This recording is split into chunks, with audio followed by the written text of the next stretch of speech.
The Book of Life.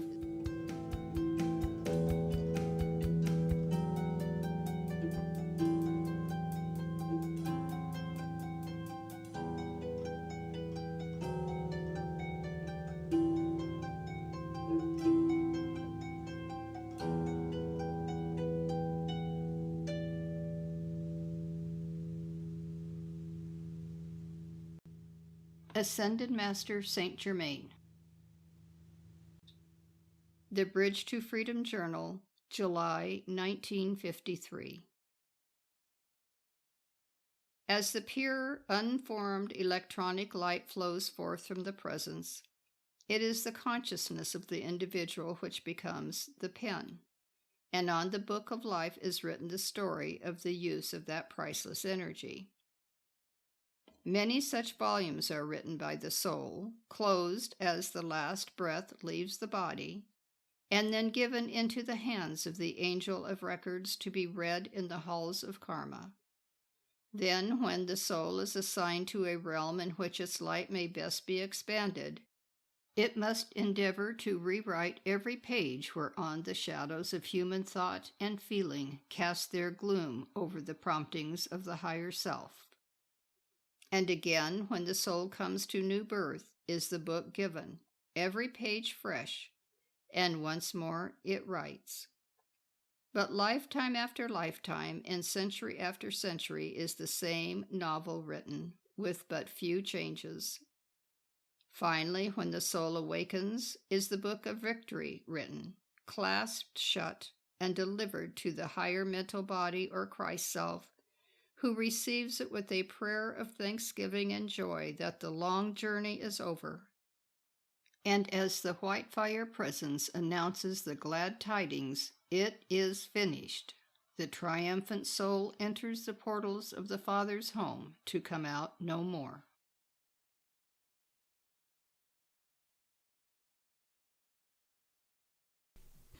We live but to serve.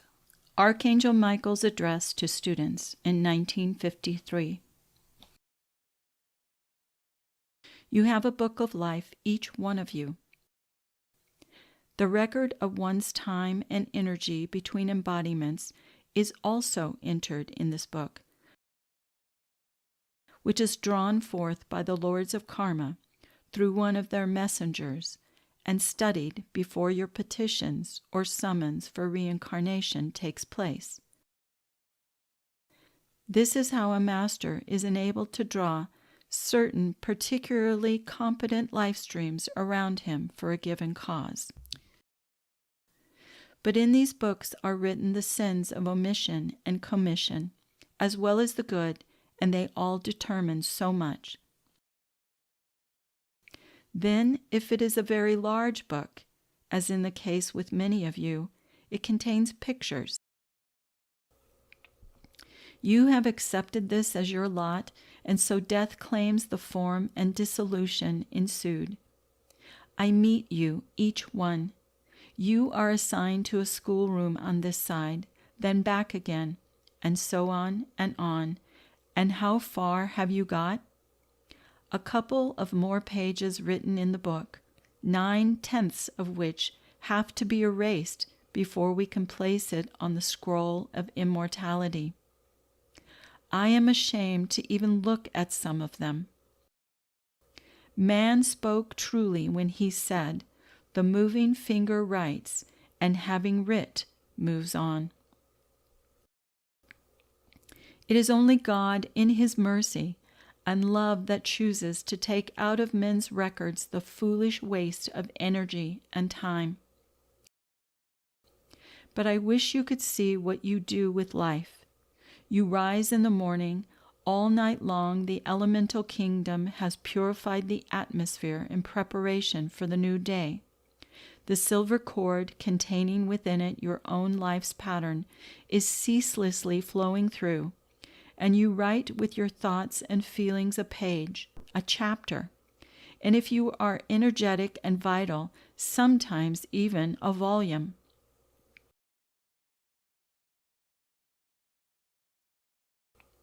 At night you sign your name, close the book. Sometimes you vaguely use the cleansing flame and you are gone. This thoughtless use of life is the reason you should use this purifying flame before you sleep. For God's sake, dear people, do not return those books to the shelves of the Mahachohan's library each night with some of the things that are written in them.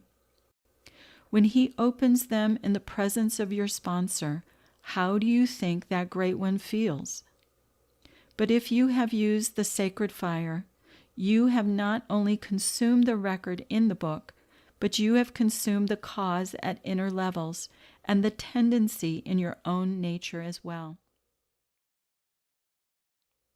You are also a good bit further on the way to writing the final chapter. You see, my beloved friends, we cannot sign the name of an ascended being to an imperfect record. Over the name of the Lord of the world, there could be no record of iniquity. And why should one of those beautiful ladies from the court of Kuan Yin, with her own lovely hands and the use of her own heart's flame, remove some of that filth and discord, when you have the knowledge of the sacred fire yourself? Through the use of the sacred fire, you could condense the history of your life if you were willing to go back to the beginning of time. You do not require all the details. Just blaze the purifying flame back through your whole life stream. What you are today is a pretty good indication of what you have been century after century. That is our hope when you rise up and abandon your feeling of despair. My beloved friends, we do not wish that you should feel any sense of depression because you have not accomplished according to the standards of your own light. We have tried to show you the simple, homely experiences which have been ours and may be yours, and we are hoping that we have made it pleasant enough that you will choose to invite us again. Your bodies are just temples. Place them, each one, in their proper orbit as an instrument of no more importance than the pen with which you write. Your creative centers of thought and feeling, however, are either contributing to the atmosphere of the inner realms, which we wish to become the atmosphere of Earth, or to the death shroud of a planet which Saint Germain hopes will become a brilliant star within the next 20 years. I bless and love and thank you. Michael.